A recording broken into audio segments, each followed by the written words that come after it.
Seguimos, ¿qué tal? ¿Cómo están? Aquí estamos en la tercera edición de TV. Seguimos con la información de la Cámara de Diputados y todo lo que va a pasar la semana que viene, ya que, bueno, se espera que se reúnan comisiones para empezar el tratamiento de los distintos proyectos para mejorar la fórmula jubilatoria de los saberes, la forma en que se calcula. Y también algunas repercusiones de todo lo que sucedió ayer en el Senado de la Nación, que empiezan a conocerse de este lado de Pasos Perdidos y también en toda la dimensión de las organizaciones políticas, de los partidos políticos que tienen influencia directamente aquí en la Cámara de Diputados.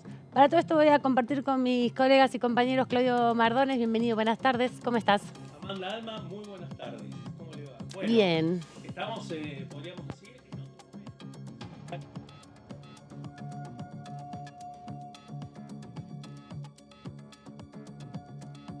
Ahora sí, ahora seguimos con todo esto, Claudio, porque tenemos justamente en un minuto una nota con la diputada Marcela Paso y con ella analizar justamente esto que vos decías de las repercusiones de la resolución de ayer a última hora de la tarde en relación al DNU 7023, que ahora, bueno, va a tener que expresarse esta Cámara de Diputados. Gonzalo Solobarrieta, ¿cómo estás? Bienvenido, buenas tardes. Hola, vos a Claudio también, y bueno, en una jornada en el post-sesión del Senado, que obviamente repercute aquí en la Cámara de Diputados, porque ahora lo que se espera, lógicamente, es que comience el debate, más allá de lo que la semana próxima puede llegar a ser otra sesión especial para tratar el tema del FONID. Bueno, también además ahora se le suma a este y a otro tema tan importante como es la cuestión del haber jubilatorio, la llegada del DNU aquí a la Cámara de Diputados, y ahora es momento, me da la impresión, de que cada bloque empiece a expresar no solamente si realmente tiene internas o no.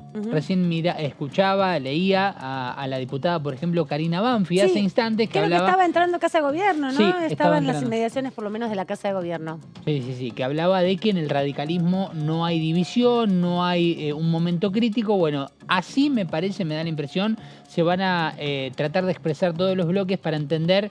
Y sobre todo, aman cuando agarras el papel y empezás a hacer las cuentas de si dan los números o no, entender un poco más qué es lo que puede suceder. Lo que hay que decir es que el DNU sigue vigente. Lo que sucedió ayer es que se rechazó en la Cámara de Senadores la vigencia de este DNU y su continuidad a lo largo del tiempo. Se pidió también como argumento desde la oposición, en este caso de Unión por la Patria, la nulidad del decreto. Esto tiene que ver justamente con las características que establece y el rol que le da al Congreso de la Nación la ley que regula los DNU, la 26.122, y también la Constitución Nacional, que con la reforma del 94 incorpora esta dimensión de los DNU como una herramienta para el Poder Ejecutivo cuando, bueno, el Congreso no puede sesionar por alguna razón. Establece específicamente cuáles son esas razones: catástrofe, una situación inesperada, urgente, que requiere de la resolución de un proceso de anulación de una ley, de modificación de otra, una modificación presupuestaria, por ejemplo, la declaración de un feriado, alguna acción muy particular o específica, y luego el Congreso tiene que controlar si hubo necesidad y urgencia, si se está dentro de los parámetros de la ley 26.122, y eso fue lo que se discutió en el día de ayer en el Senado. Ahora sí, Claudio, creo que te vamos a escuchar bien claro la reflexión sobre, bueno, todo lo que pasó anoche, ayer a última hora de la tarde, y lo que empieza a suceder ahora, ¿no?, con las repercusiones respecto a esta definición en el Senado de la Nación respecto al DNU 7023. Repercusiones y también actos, ¿no? Actos, lo que falta es el giro del Senado a la Cámara de Diputados, de la votación en el Senado, del rechazo del Senado al DNU 7023, y que empiece a correr también los tiempos para la Cámara de Diputados. Me refiero a los tiempos políticos que van a arrancar en un escenario particular. Por una parte, lo que va a ser nuevamente para la oposición explorar alternativas para ver si llegan, si superan esos 10, 15 votos que los separan de tener el quórum y tratar en el recinto del DNU 7023 con este dictamen que viene del Senado. Pero lo otro son los tiempos de la Comisión Bicameral de Trámite Legislativo. Todavía está pendiente saber cuándo va a venir el jefe de gabinete Nicolás Pose. Claro, tiene que cumplir con el artículo 101 de la Constitución. Ya está rigiendo esa obligación. Rige esa obligación, que ese es un tema que vamos a desarrollar hoy, pero además se suma al otro, que él encabeza la lista de 7, 8 funcionarios que los integrantes de la Bicameral Permanente de Trámite Legislativo esperan escuchar y preguntarle respecto a que defiende el DNU, en pocas palabras. Sí. La pregunta es, ¿cómo va a seguir el trabajo de esa bicameral permanente? ¿Cómo va a ser la próxima reunión con este escenario? Exacto, porque la citación que estaba prevista para ayer jueves, que era en algún sentido simultánea al pedido de sesión, que finalmente se concretó y terminó alrededor de las 9 de la noche, con el rechazo por 42 votos del decreto 7023, tenía ya una citación hecha con una serie de decretos anteriores para comenzar a discutir. Esa era la propuesta del presidente Juan Carlos Pagotto, que es senador por la provincia de La Rioja y preside justamente esta comisión. Cuando ingresabas a la citación en internet, luego se suspendió la reunión y se bajó la convocatoria, pero cuando entrabas a la citación estaban en más o menos 3 o 4 páginas todos los links a los decretos que se buscaban analizar y bueno, llevar al recinto. Así que se tendrá que volver desde ese punto, en definitiva. Pero nunca pasó esta situación, ¿no? Porque si bien ha habido algún momento que se rechazó algún DNU, no es tan común que pase. No es común y aparte que hay un tema importante para tener presente. Las otras 5 veces que el Senado rechazó decretos fue durante el gobierno de Mauricio Macri y retiraron el trámite. Digo, esto a cuento también de buscar precisiones, ¿no? O sea, no fue que lo rechazó el recinto, sino que salió con un dictamen de rechazo de la comisión y nunca llegó al recinto para ser rechazado. Totalmente. La votación del rechazo no se vivió. No se vivió, hasta ayer. No había sucedido y bueno, pero este es un tema a tener presente porque bueno, en el transcurso de las entrevistas y los intercambios, muchas veces algunos senadores sostienen lo contrario. Vamos ahora sí a saludar a la diputada Marcela Paso del Bloque Unión por la Patria de la provincia de Buenos Aires. La presentamos de esta manera.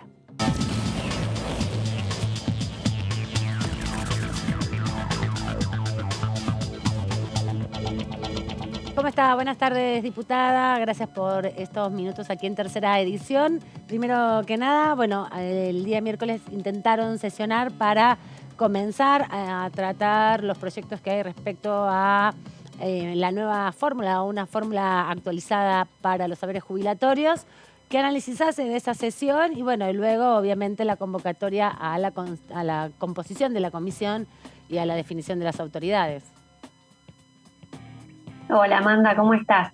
Bueno, en primer lugar, respecto de la sesión, primero decir que estuvimos muy cerca del número necesario para poder entrar en el debate. Lamentablemente no lo pudimos hacer de la forma en la que Unión por la Patria se viene manifestando permanentemente esta necesidad de trabajar en serio en la Cámara, más allá de lo discursivo, de las expresiones políticas y demás. Nosotros estamos para trabajar, para colaborar, para encontrar soluciones a los enormes problemas que hoy tienen los argentinos y las argentinas y particularmente los jubilados y jubiladas, los trabajadores y trabajadoras. Están viviendo una situación dramática porque claramente sus salarios, sus jubilaciones se están licuando frente a este brutal ajuste que está llevando el gobierno de Javier Milei y las medidas que ha tomado, que nos han puesto todos los meses y todos los días en una situación de incremento de precios impresionante.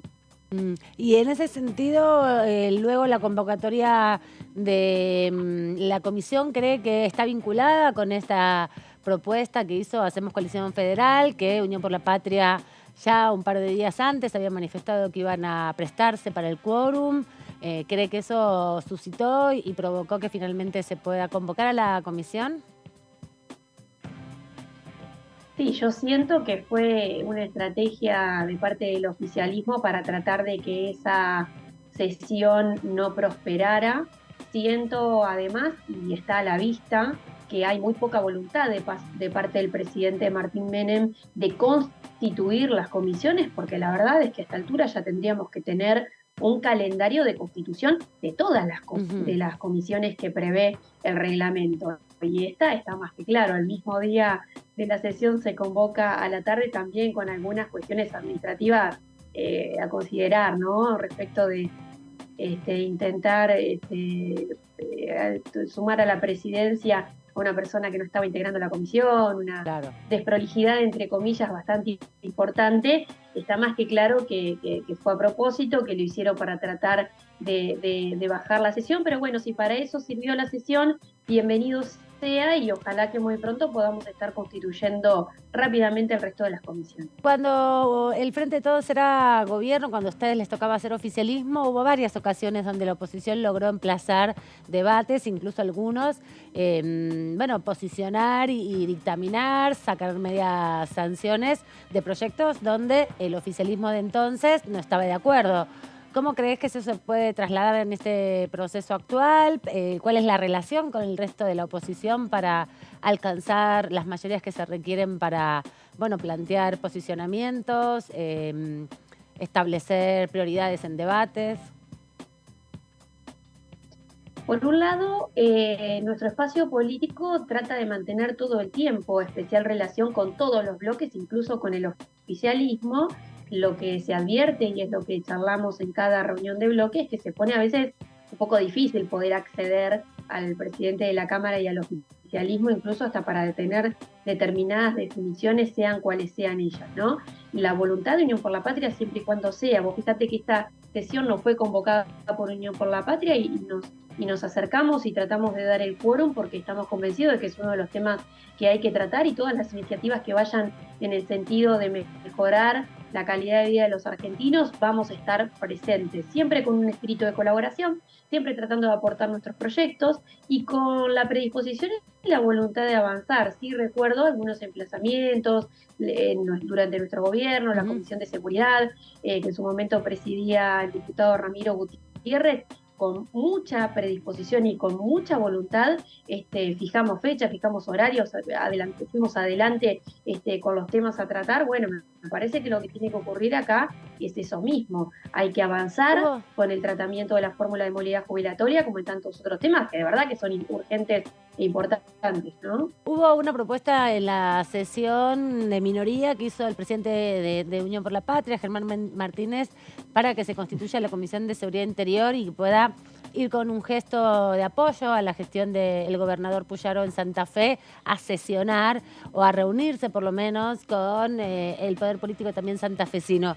¿Cómo ves esa discusión posible y qué rol te parece que puede tomar el Congreso en un contexto donde las cuestiones de seguridad, la situación de Rosario en particular, se ha vuelto muy crítica?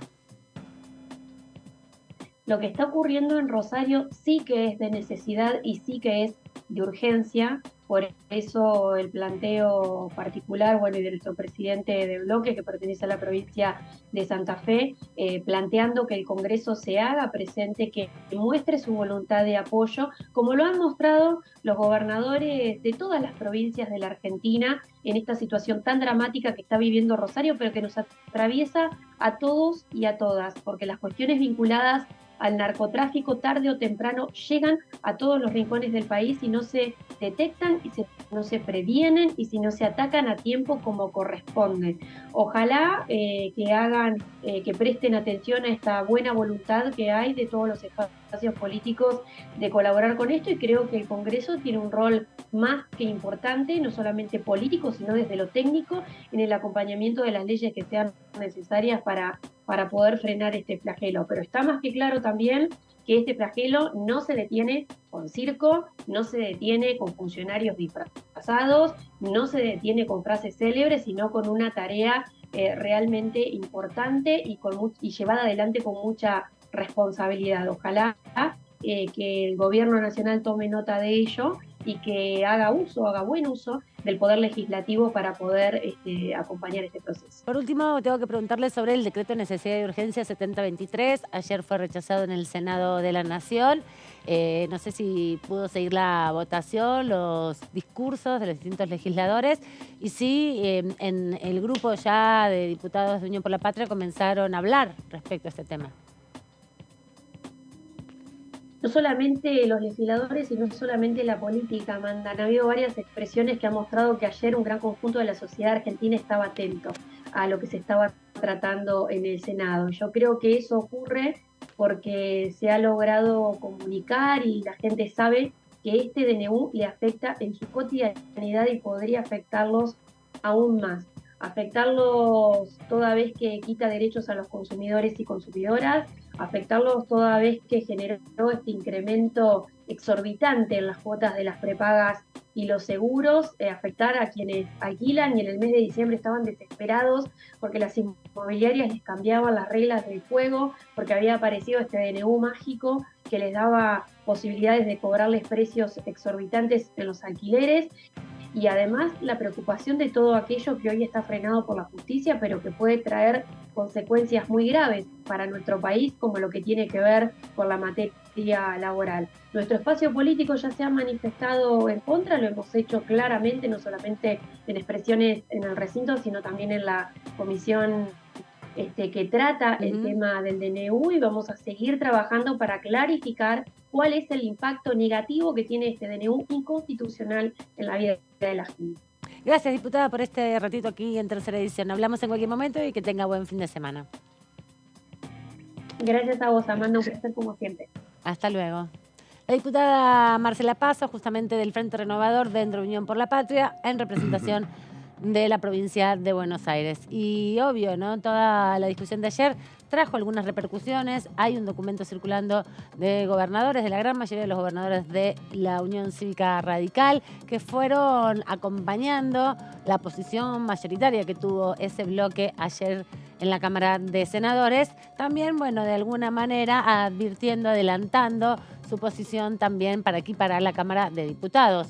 Eso, bueno, genera también un cotidiano donde iremos viendo cuál es el devenir del DNU 7023. A diferencia de una ley, aquí no se revisa el contenido propio del articulado, sino la validez o invalidez de esta herramienta que es constitucional, pero que tiene determinadas características que tiene que cumplir para tener, por supuesto, su legalidad y seguir adelante en el desarrollo de las modificaciones que establece. Es una respuesta contundente la de los gobernadores de la Unión Cívica Radical.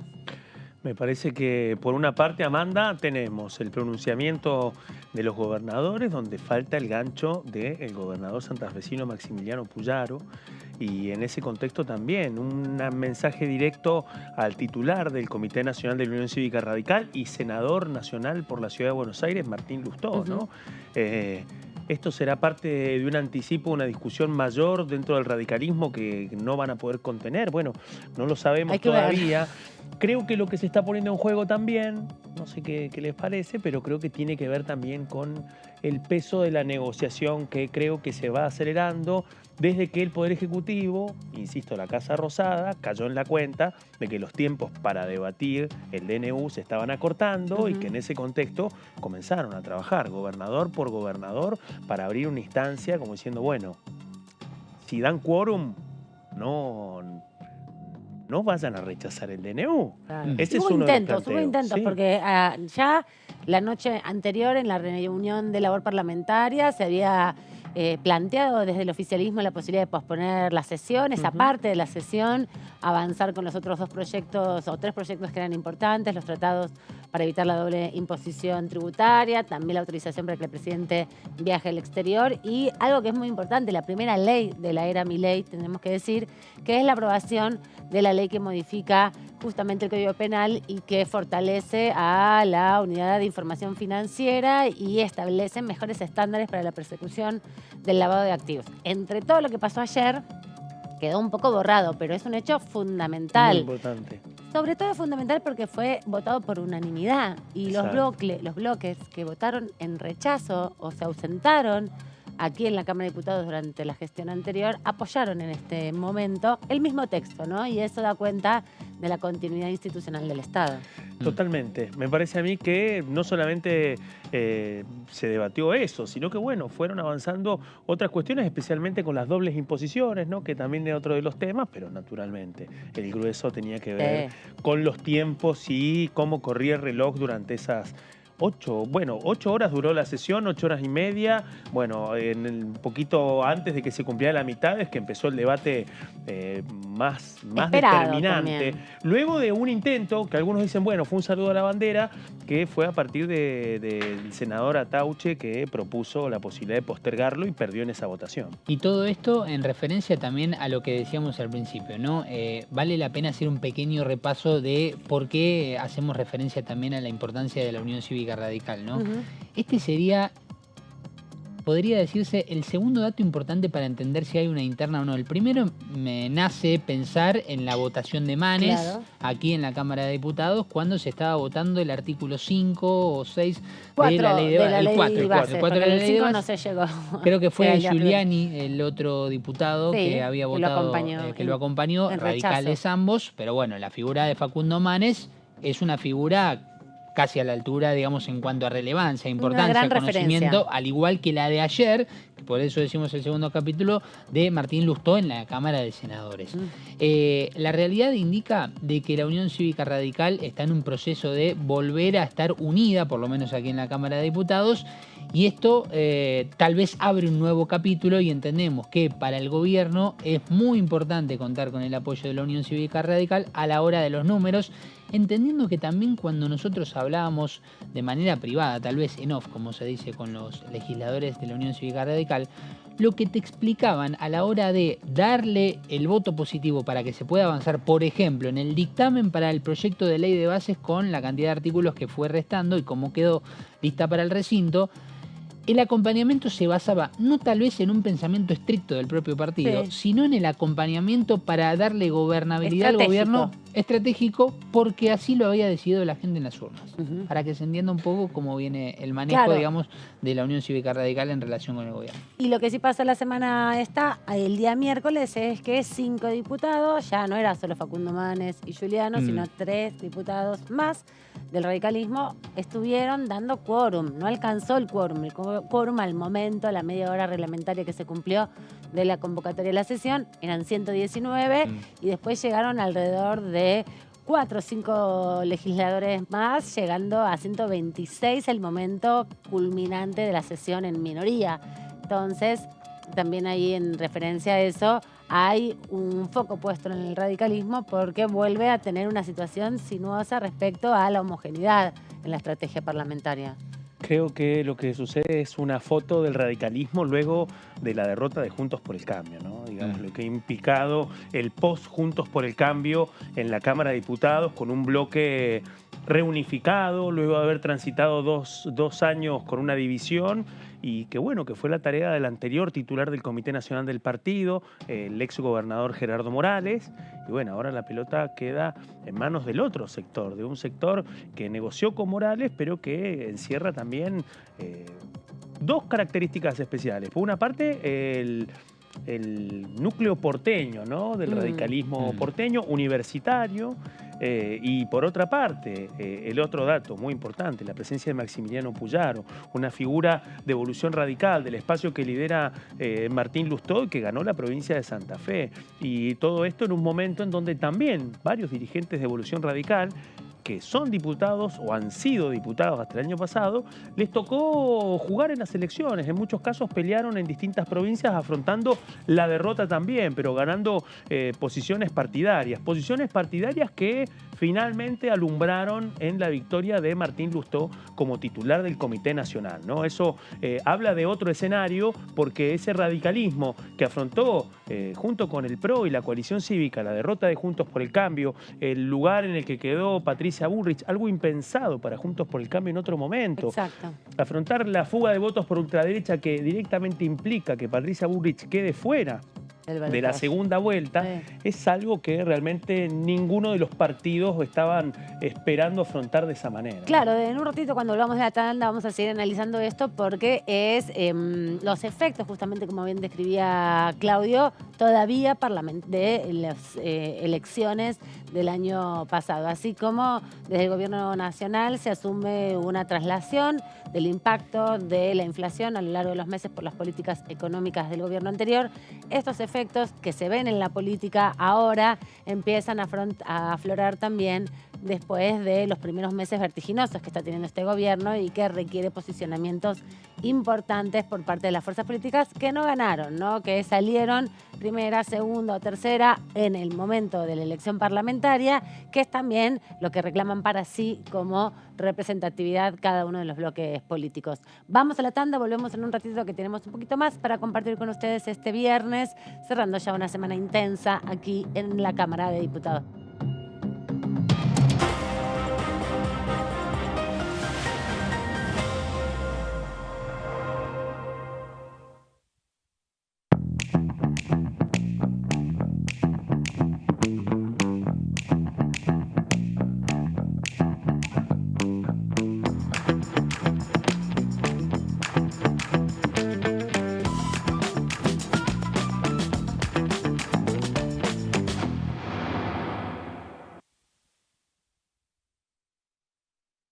Dengue, Zika y chikungunya. ¿Cómo protegerte de la picadura de mosquitos? Para prevenir el dengue, Zika y chikungunya, evita que el mosquito te pique. Usar repelente siguiendo las indicaciones del envase. Cubrí brazos y piernas con ropa clara. En casa, pon espirales o tabletas. Usa tules o mosquiteros sobre camas o cunas. Coloca mosquiteros en puertas y ventanas.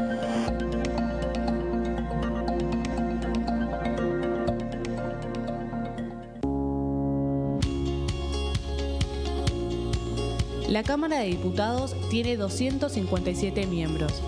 Los diputados debaten y sancionan leyes que rigen en todo el territorio nacional.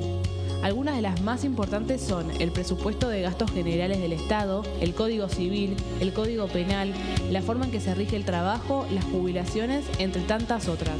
Además, controla y hace un seguimiento de las políticas del Poder Ejecutivo a través de la visita de diferentes funcionarios o el pedido de informes, así como la posibilidad de realizar juicios políticos a los funcionarios. La duración de los mandatos de los diputados es de 4 años y pueden ser reelegidos indefinidamente. Desde el momento en que asumen y hasta el final de su mandato, no pueden ser acusados, interrogados judicialmente, ni molestados por las opiniones o discursos que imitan desempeñando su mandato. Son requisitos para ser diputado tener al menos 25 años, 4 años de ciudadanía argentina y haber nacido en la provincia por la que se postula o haber residido en ella los 2 años precedentes.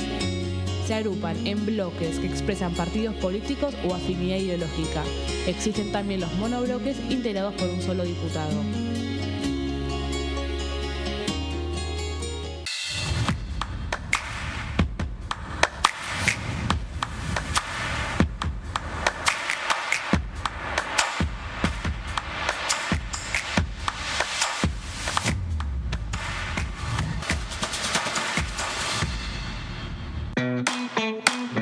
Información, actualidad, noticias, inclusión, libertad, incluidos.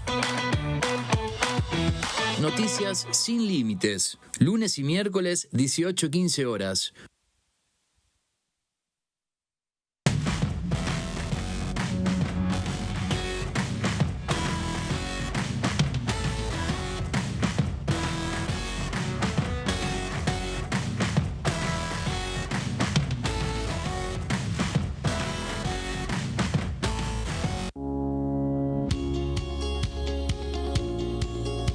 Cuando un proyecto de ley ingresa a la Cámara de Diputados, ya sea creado por un legislador, enviado por el Poder Ejecutivo o producto de una iniciativa popular, se trata primero en las comisiones correspondientes para luego ser tratado en el recinto por los diputados. Las comisiones son el ámbito de análisis y debate sobre los proyectos de ley conformadas por legisladores de distintos bloques. Hay 23 comisiones especiales que tratan temas específicos como el atentado a la AMIA y 45 permanentes que tratan temas vigentes como educación y salud. Un diputado puede formar parte de varias comisiones. Cada comisión se compone de un presidente, un vicepresidente y de 3 a 5 secretarios. La duración de los miembros de las comisiones permanentes y especiales es de 2 años. Para que la comisión funcione debe tener quórum, es decir, un mínimo de 15 y un máximo de 31 a 49 diputados. Las autoridades son elegidas por los propios integrantes de las comisiones, que a su vez son elegidos bajo consenso por sus propios bloques. Para que un proyecto sea tratado en el recinto, debe contar con el apoyo de la mayoría de los integrantes de esa comisión. Al finalizar una reunión de comisión, se dictamina sobre la pertinencia de tratar el proyecto en el recinto. El dictamen propone una resolución o decisión sobre una o varias iniciativas o proposiciones.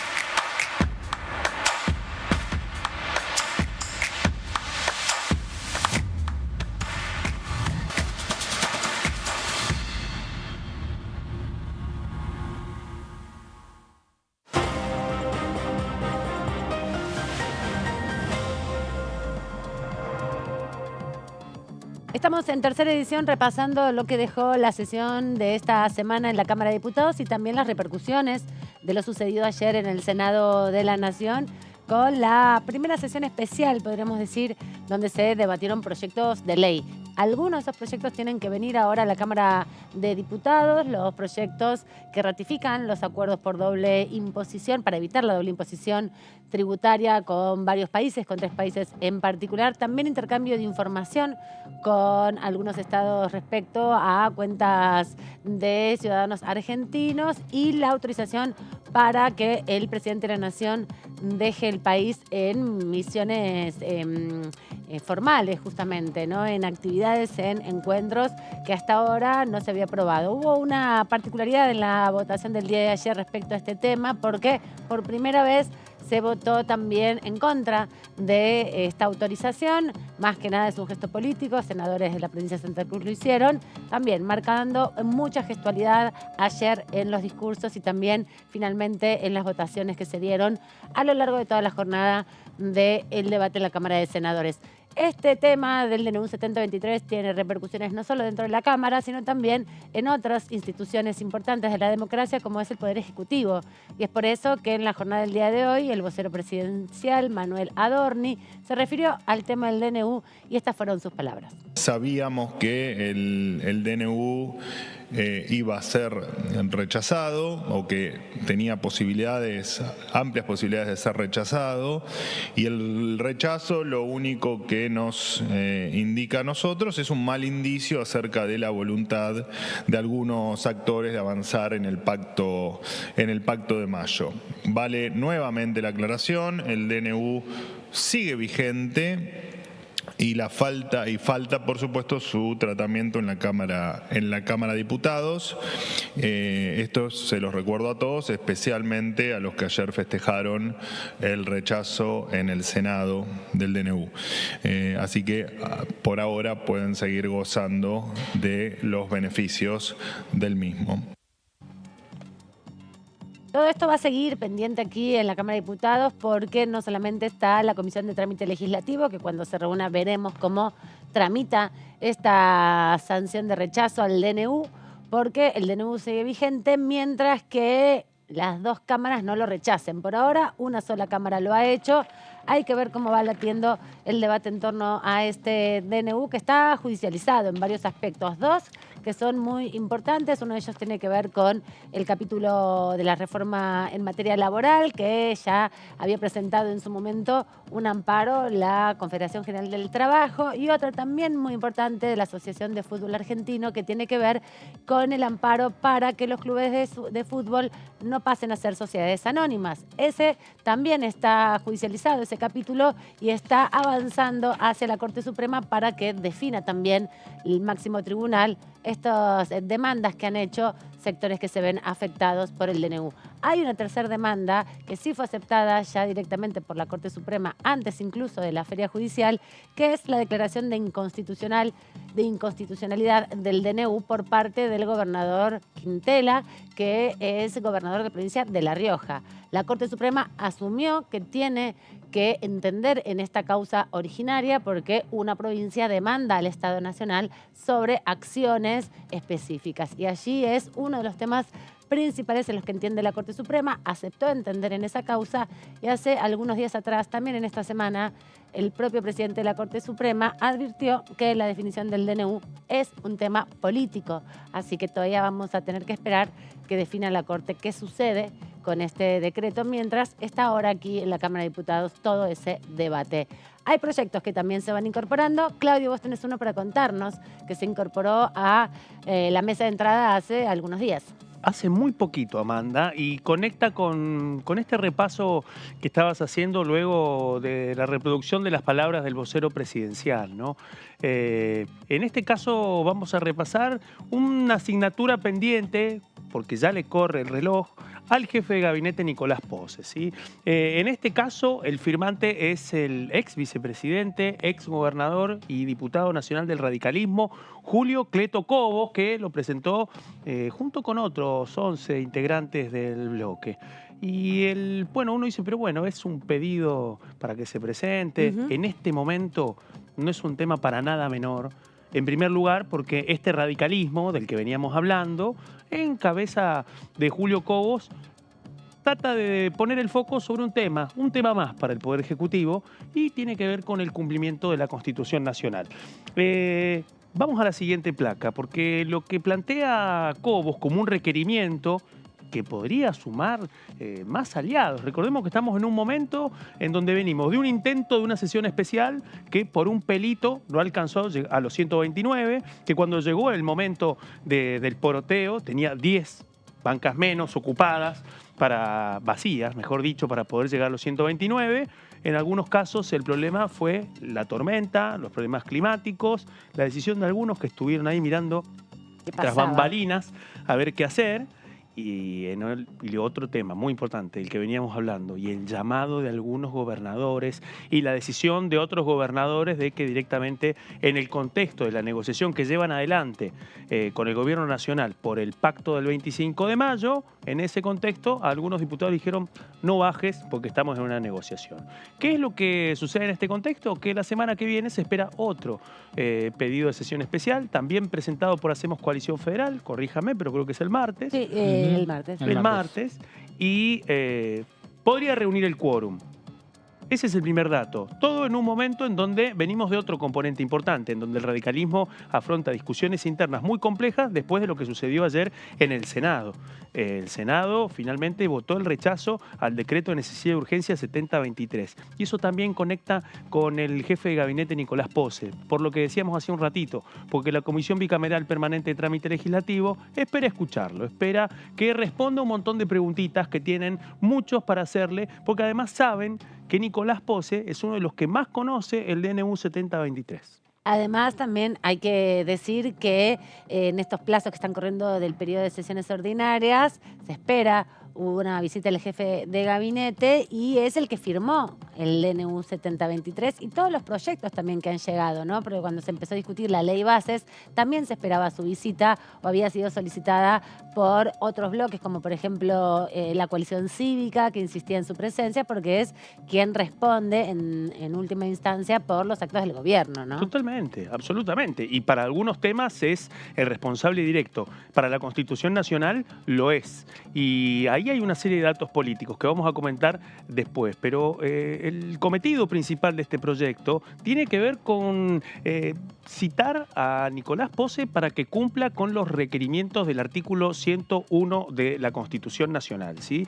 ¿Y qué es lo que sostiene y exige el artículo 101? Que el ministro coordinador concurra al Congreso al menos una vez por mes, ¿sí? A una de las dos cámaras. Así que en ese contexto ya hay una mora Mora, que han afrontado distintos ministros coordinadores. Claro, nadie vino tan puntual tampoco. Exactamente, no ha habido puntualidad en ese contexto, salvo el caso de Marcos Peña, exacto, que se jactaba, lo que recordábamos el otro día, de venir con un ejército de asesores para contestar a las preguntas. Pero también ha sido muy característico que en las primeras meses del gobierno sí hayan venido los jefes de gabinete para aprovechar también, poner en valor la situación de la gestión que se encontraron al llegar como primeros actos de gobierno, ¿no? Ha habido posibilidades en ese sentido de algunos jefes de gabinete que usaron justamente ese lugar, sobre todo desde Marcos Peña en adelante, para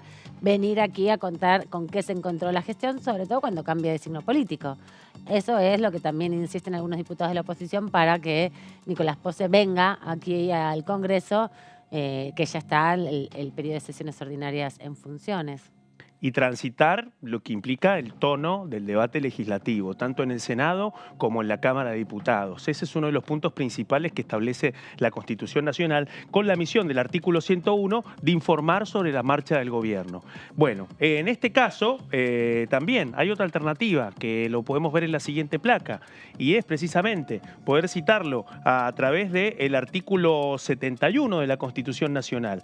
Y lo que permite el artículo 71 es poder citar para que preste informes, incluso en un tono de interpelación, para que puedan venir los ministros, todo en el marco del artículo 71. Obviamente, un dato importante, que es el que prevé el artículo 71, es que puede ser interpelado por el voto de la mayoría absoluta de cualquiera de las cámaras, ¿sí? Sí, la mayoría absoluta no es la mayoría total, es una mayoría especial, y justamente en ese sentido, creo que son 129, ¿no? La mayoría absoluta, que es lo que se requiere para el quórum, para la citación, que es más tono de interpelación. No fueron citados de esta manera por hace mucho tiempo un ministro con el artículo 71. En general se concede ese ritmo propio del Ejecutivo para ir viniendo alternadamente una vez por mes a cada Cámara, o enviar un informe por lo menos escrito, que a veces también ha sucedido eso. Me recuerdo cuando Mansur fue ministro coordinador, que envió algún informe escrito y no vino presencial, ¿no? Lo mismo hizo también Santiago Cafiero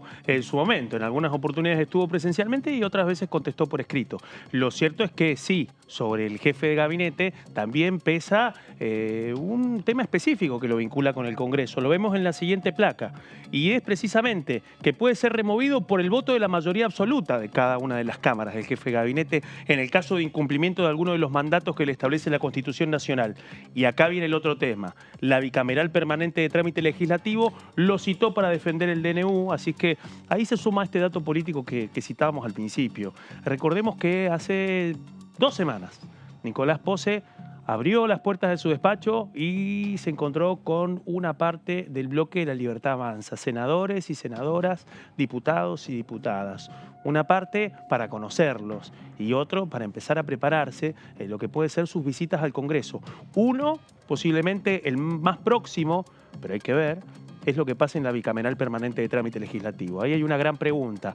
¿Va a ir Pose a defender el DNU en este contexto, ya con el rechazo del Senado? Esta es una gran pregunta. Y lo otro, si estos interrogantes no tienen respuesta en el ámbito de la Comisión Permanente Bicameral, bueno, va a llegar el momento del 101. Va a llegar el momento en donde Nicolás Pose va a tener que sentarse frente al hemiciclo y ofrecer informes sobre la marcha del gobierno. Y ahí se empieza a abrir otro proceso, la presentación de 1.000, 2.000 preguntas, una gran cantidad. Algunas que son respondidas por escrito y que no las escuchamos. Pero lo cierto es que si sucede ese momento, es posible que lo que no conteste en la bicameral permanente de trámite legislativo lo termine afrontando ante quienes quieran escucharlo en cumplimiento del artículo 101. Es importante esto que decís, Claudio, respecto a las posibilidades de que el ministro coordinador esté aquí en el Congreso, porque son dos ámbitos muy diferentes. Una cosa es estar frente a los 257 diputados en el hemiciclo, o frente a los 73 senadores también en el hemiciclo dando el informe. La dinámica es que se toma un tiempo para dar algunos aspectos. En general son ya respuestas anticipadas a los bloques de preguntas que fueron antes enviados por cada una de las fuerzas políticas. También un informe escrito que es remitido en general de manera manera virtual y también en soporte físico para seguir parte de esa presentación que hace el jefe de gabinete, pero luego sí hay toda una instancia donde cada bloque tiene un tiempo para hacer preguntas. Preguntas que si bien están circunscritas en 3, 4 referentes, luego el jefe de gabinete tiene que ir respondiéndolas. En general son por bloque de diputados, y esos diputados también tienen intervenciones en relación a la proporcionalidad de cantidad de miembros que tienen, y la oposición es mayoritaria en ambas cámaras. Entonces es un desafío para Nicolás Pose. Igualmente siempre ha sido bastante amable la situación, no ha pasado ninguna cosa, alguna vez que alguno levantó un poco más el tono. En general han sido los jefes de gabinete los que han salido mejor posicionados en esas instancias, porque también tienen a algunos referentes de los partidos oficialistas, en este caso también con los aliados, que les dan una mano, ¿no? Ayudándolos, los apoyándolos. Los verdaderos escuderos. Exactamente. Y la comisión es un lugar un poco más amigable, porque son 16 miembros nada más. Es verdad que pueden ir todos los diputados y senadores que quieran, no pueden votar, sí pueden hacer preguntas. Así que me parece que están un poco evaluando qué escenario es más amigable para un jefe de gabinete que tiene que cumplir con esta obligación del Estado, poder evadirlo un poco más, un poco menos, pero por lo menos algunas veces al año va a tener que venir. Sí, recordemos que, bueno, en el marco de lo que es el tratamiento de la próxima ley de bases, que ayer contabas muy bien vos, Aman, que empezó a correr en los WhatsApp, en los chats, bueno, el borrador. También hoy Franco se estuvo reunido con Ritondo y 7 diputados del bloque del PRO a la mañana. Lo que mencionábamos de Karina Banfi, que estaba muy cerquita de la Casa Rosada, es porque hoy recibía justamente a Rodrigo de Loredo, el titular del bloque UCR en diputados. Imaginamos que Banfi fue parte, claro, porque es vicepresidenta del bloque. Vicepresidenta del bloque. Y el lunes será el turno de Hacemos Coalición Federal, donde estará Miguel Ángel Pichetto y seguramente alguno de sus funcionarios o diputados, en realidad, perdón, más relevantes. Mazot o Monzó, sí, o Monzó, Florencio Randazzo, que podrían estar ahí con él. Y posiblemente, bueno, este tema que vos mencionás y que contó bien Claudio, podría ser uno de los temas de conversación. Claro, sin duda. ¿no? Hay que rediseñar la estrategia parlamentaria respecto a la ley bases, que empezó a circular una versión mucho más acotada de lo que fue originalmente, con muchos de los, retomando el estado de la cuestión, podríamos decir, en el texto acordado que se aprobó con 142 votos, ¿no?, a favor en general el proyecto de la ley bases, y que luego a lo largo de las primeras 144. instancias, 144, las primeras instancias de votación en particular terminó languideciendo. Así que ese es el texto base con el que van a trabajar. Hay algunas incorporaciones que se van a ir viendo, pero bueno, no sabemos si termina siendo el texto que ingrese formalmente, ¿no? Eso también hay que tenerlo en cuenta, porque desde otras organizaciones partidarias, incluso del propio bloque oficialista, ya están presentando proyectos con el texto original de la ley bases, pero fragmentado en capítulos, ¿no? Hay uno que presentaron respecto al régimen de inversiones, de grandes inversiones. El RIGI. Ritondo presentó ayer nomás también uno sobre todos el capítulo laboral que está suspendido por la justicia, dividido en 6 proyectos diferentes.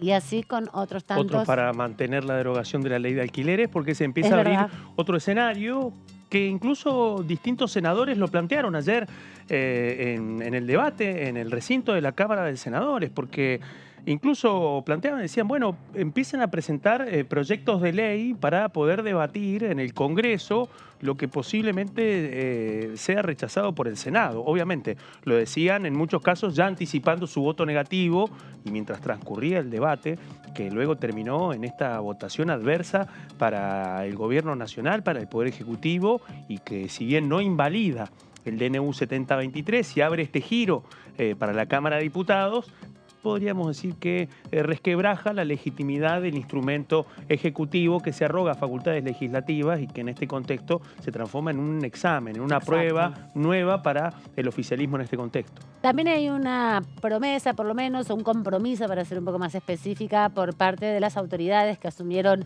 el día de ayer la Comisión de Previsión Social para ir concretando un plenario de comisiones junto a presupuesto y avanzar por lo menos en la presentación de los proyectos de ley. Son una docena, creo ya, los proyectos incorporados a la mesa de entradas para revisar la fórmula jubilatoria. Eso también fue en algún sentido emplazado en términos de la prioridad que tiene este debate para la Comisión de Presupuesto y también para la Comisión de Previsión Social, a partir de una iniciativa también del radicalismo. Ahí Martín Tetaz, ayer en el contexto de la constitución de esta comisión y la conformación de las autoridades, explicó y comunicó a quien por ahora está presidiendo la comisión, que es la diputada Karina Banfi, que iba a presentar una nota amparándose en el artículo 108 de este reglamento para establecer la prioridad del tratamiento prioritario en ambas comisiones, una nota por cada comisión, y así establecer la primera instancia como debate de estos distintos proyectos.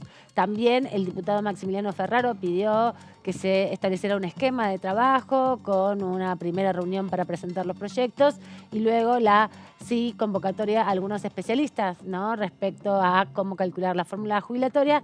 Recordemos que venimos de un debate de un año entero hace 2 años atrás, en el 2021, estuvieron discutiendo también la fórmula jubilatoria y eso, bueno, ya tiene una base porque muchos de los diputados estaban presentes. Veremos cómo se va a tramitar en relación a la actualización vinculada también con el componente inflacionario.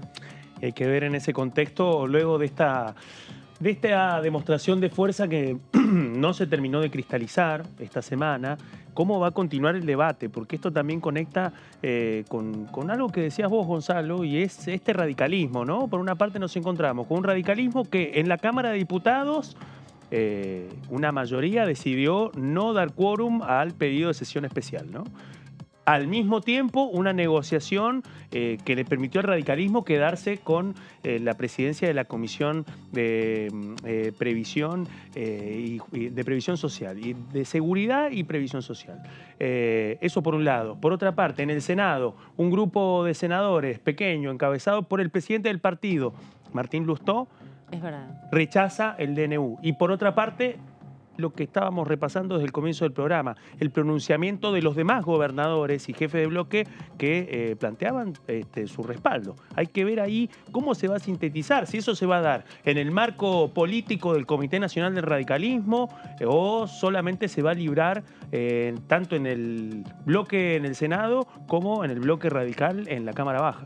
También temas importantes que pasaron ayer en la sesión y que están vinculadas a todo esto que estamos diciendo fue el pedido también, la moción de preferencia para el tratamiento de la emergencia en seguridad para la provincia de Santa Fe, en sintonía con lo que pasó el día anterior en la Cámara de Diputados, y también un pedido de preferencia para el tratamiento de los haberes jubilatorios, de la fórmula de los haberes jubilatorios. Eso también lo dijo Martín Lustó, lo solicitó para poder avanzar y convocar a este debate. Esto también lo que ponen sobre la mesa es la comunicación entre los dos lados de pasos perdidos, porque es el bloque radical quien está impulsando con mucha fuerza en ambos lados de las cámaras esta discusión. Es verdad que puede pasar por ambas cámaras, ¿no? Porque no es la modificación impositiva el haber jubilatorio, no tiene la obligación de empezar en la Cámara de Diputados, como sí puede ser la modificación de algún impuesto. Sí, y habrá que ver a ver también cómo queda este porcentaje del cual, por ejemplo, propuso la coalición. Sí. Sí, en realidad hacemos coalición federal, el bloque vamos a hacerlo de manera oficial aquí en la Cámara de Diputados, de este 20,6% más la actualización del IPC. Ahí coincide un poco con lo que propone el proyecto de ley de bases de la actualización por IPC mensual. Sí. Pero hay que ver cómo va a quedar ese porcentaje fijo, claro, antes de la actualización. El para enganche. Que el enganche. Exactamente, el enganche. Ahí va a pasar, me parece, la discusión principal. Y hay que ver también cuál es la intención. El otro día tuve la oportunidad de preguntarle al presidente del bloque de La Libertad Avanza si ellos van a tratar de ir por un camino similar, porque imaginamos que todas las propuestas tienen algunas diferencias, y no me lo negó, tampoco me afirmó que sea el mismo porcentaje, pero que por ahí va a andar seguramente la propuesta final que se pueda llegar a poner arriba de la mesa en la próxima comisión antes de una sesión especial. Veremos si la semana que viene se puede tramitar este plenario de comisiones. Toda la información la van a tener aquí en Diputados TV. Ahora agradeciéndoles tanto a Gonzalo como a Claudio esta participación. Los Un despido gusto, hasta cualquier un momento. Que descansen el fin de semana porque la actividad política es muy intensa en el Congreso de la Nación. Los dejamos aquí con el análisis, nuestro compañero Fernando Fraquili, con toda la información parlamentaria. Siguen conectados a Diputados TV. Hasta cualquier momento.